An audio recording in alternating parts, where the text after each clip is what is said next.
Salut, j'espère que tu vas bien. Moi, ça va, mais je t'avoue que je suis un peu fatigué parce que le montage a duré jusqu'à 2h30 hier. Je me suis couché vers 2h30, 3h. C'était un peu dur. En même temps, c'était ma première vidéo, donc mon premier montage, donc je pouvais pas m'attendre à beaucoup mieux.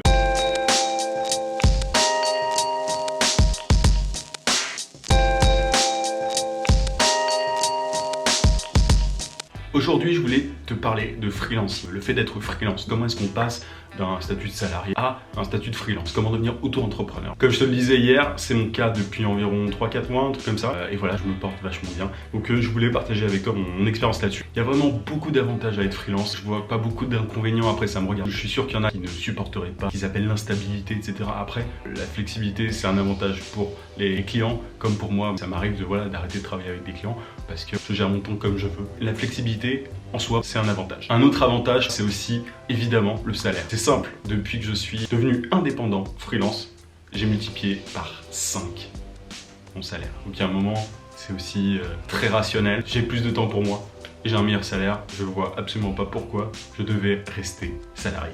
Je fais aussi cette vidéo parce que j'ai beaucoup d'amis qui ont mon âge à peu près. Ils se rendent compte que voilà, le milieu de l'entreprise ne leur plaît pas. On a une espèce de rejet de l'autorité. J'ai l'impression que c'est très générationnel et je pense que ça va aller en s'accentuant avec le temps. Moi j'ai eu la chance d'aller sur le marché du travail au final assez rapidement, comme je te le disais, ça fait 2-3 ans que je bossais déjà en stage et en CDD, évidemment, parce que les CDI c'est quasiment impossible à avoir, sauf celui que j'ai refusé à la fin. Et du coup j'ai pu me rendre compte assez rapidement que c'était pas fait pour moi. T'as intérêt à rester dans ta case, de ne pas bouger. Si t'es trop ambitieux ou si t'es trop généraliste, si t'as envie de toucher un peu à tout comme moi, eh ben, t'as pas ta place dans une entreprise, malheureusement. Après, voilà, les choses évoluent. Il y a de plus en plus d'entreprises qui se rendent compte de ça et qui, du coup, s'adaptent. On a notamment le développement de l'intrapreneuriat et c'est vachement bien. Mais voilà, en attendant, moi j'ai fait le saut et je peux te dire que je le regrette pas. Donc, comment est-ce que j'ai fait pour y parvenir?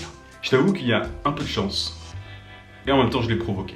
J'étais déjà dans un secteur où il y a pas mal de freelance. Quand tu es dans la finance, tu peux être freelance. Voilà, le terme freelance, après, c'est consultant. Et il y a plein d'autres milieux comme ça. Après, voilà, un chimiste freelance, je sais pas trop ce que c'est. Donc, évidemment, il y a des secteurs qui s'y prêtent mieux que d'autres. En tout cas, dans la communication et le marketing, c'est un peu le must pour devenir indépendant. Je me rendais compte, au final, que je me formais tout seul. Je suivais pas mal de formations en web marketing que j'appliquais au quotidien. Du coup, je me suis dit pourquoi ne pas proposer mes services en réseaux sociaux moi-même à des clients. J'ai donc commencé à chercher, en étant salarié déjà, quelques clients, voir comment est-ce que je pouvais aider certaines entreprises. Et quand je me suis rendu compte qu'il y avait une demande, je me suis dit, il y a aussi une chose, c'est que mon entreprise voulait me garder parce que j'étais assez utile. Les agences de publicité, ça tourne beaucoup. Je veux dire, il y a besoin de monde. Je faisais bien mon boulot, donc voilà, ils avaient besoin de moi. En soi, moi, j'étais pas prêt pour continuer, mais du coup, j'ai eu cette chance de continuer à travailler avec eux, mais en freelance, donc pas le même prix et de manière plus ponctuelle. Du coup, ça me permettait de développer à côté mon activité avec d'autres clients, avec ceux que j'avais commencé à prospecter avant et continuer la prospection. En général, on a l'idée du freelance qui galère un peu, qui a une mission à droite, à gauche, mais moi, c'est pas du tout le cas. Ma vision, elle est très simple. J'essaye d'avoir des clients fidèles et d'en avoir quelques-uns avec qui je bosse sur le long terme et non pas ponctuellement. Je le fais encore, mais là, j'ai quasiment plus besoin de bosser avec des agences, justement parce que je travaille avec quelques entreprises qui me font confiance au quotidien. Donc ce que je veux dire par là, c'est que c'est quelque chose auquel j'ai pensé pendant 1 an environ. Je me plaignais un petit peu de la situation, je rentrais le soir, j'étais crevé, je veux dire, voilà, j'étais pas maître de mon temps et c'était particulièrement ça qui me dérangeait et je pouvais pas continuer. Du coup, c'est cette préparation en amont qui m'a permis de faire cette transition tranquillement. J'ai envoyé un mail à mon patron et je lui ai dit que je souhaitais pas continuer. Quand on quitte une entreprise, en général, on a des indemnités. Moi, j'étais en CDD, j'ai eu des indemnités qui m'ont permis de tenir un petit peu. Enfin, j'avais pas peur parce que j'avais 3-4 mois pour trouver des clients. Donc voilà, j'avais pas vraiment peur. Après, c'est un état d'esprit. C'est sûr que si tu flippes de l'insécurité, pour moi, c'en est pas, mais c'est un peu compliqué. Dès que j'ai pris ma décision, avant même d'avoir envoyé ce mail à mon patron, j'ai commencé à prospecter. Et j'ai continué à démarcher d'autres entreprises.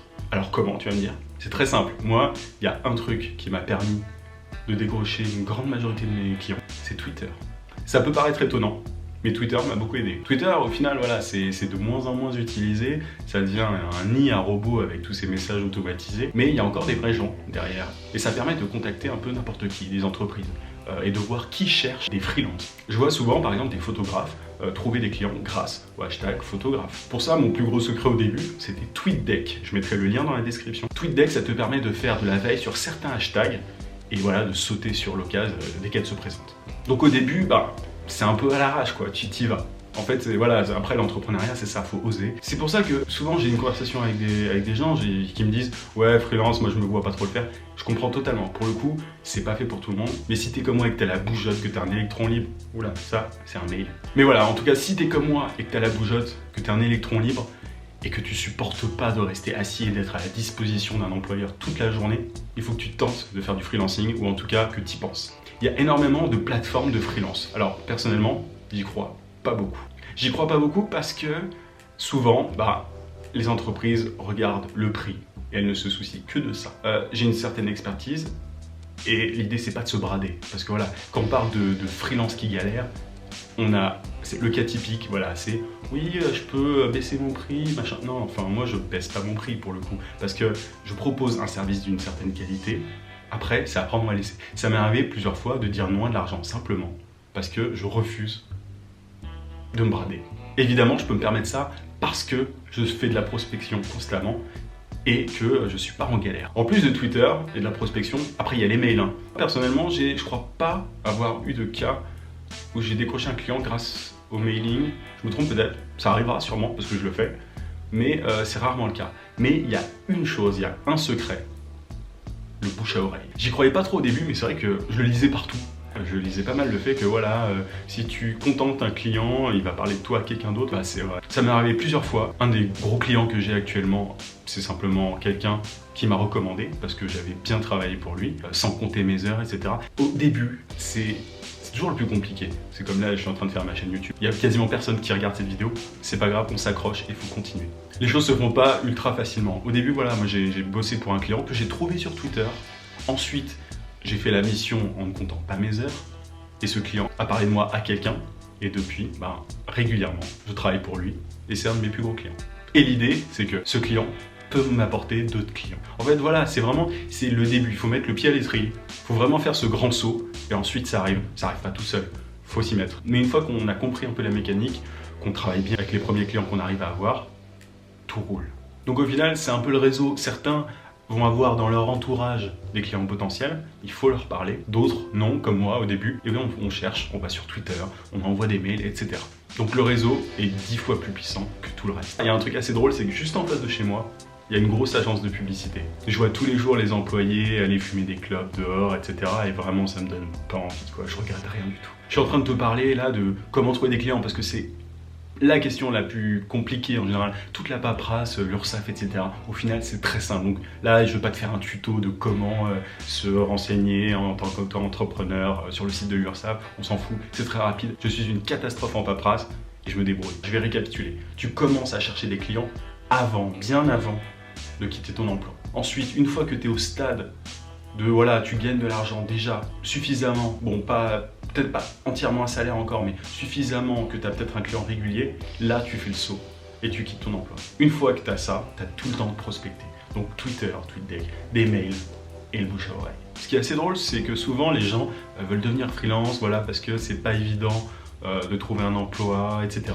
Moi, c'est l'inverse, j'ai refusé un emploi pour le devenir. Mais il y a vraiment un truc assez cocasse, c'est que j'ai jamais autant refusé de CDI que les 3-4 derniers mois. Donc même si tu as peur de devenir freelance et de plus jamais pouvoir retravailler dans entreprise, c'est totalement faux. Ah oui, parce que en tant que freelance, tu rencontres beaucoup plus de monde. J'ai rencontré dernièrement le directeur marketing d'une grosse boîte d'appareils photo. J'ai travaillé pour un grand média qui aussi peut me placer. En fait, il faut se dire une chose, tout est réversible. Je pense vraiment que dans la vie, il faut tenter des choses et qu'on peut revenir sur ses pas quand on a fait une erreur. Mais il faut faire des erreurs. Et encore une fois, ne fais pas n'importe quoi, fais les choses dans l'ordre. Cette vidéo, c'est aussi un petit peu un appel à tous les gens de mon âge qui se posent des questions, qui ont un petit peu peur de l'avenir. Il y a moyen de s'en sortir et de s'amuser même. Bon, je sais que c'est encore le début de la chaîne et qu'il n'y a pas grand monde qui regarde, mais en tout cas, si je peux aider certains à sauter le pas ou à répondre à certaines questions, ce serait vraiment avec plaisir. Bon voilà, en tout cas, j'espère que je suis rentré assez dans les détails. Il y a sûrement encore plein de choses à dire, mais ça viendra. Bon, là, j'ai bossé toute l'après-midi. Je vais pas tarder à aller à mon rendez-vous. À très vite.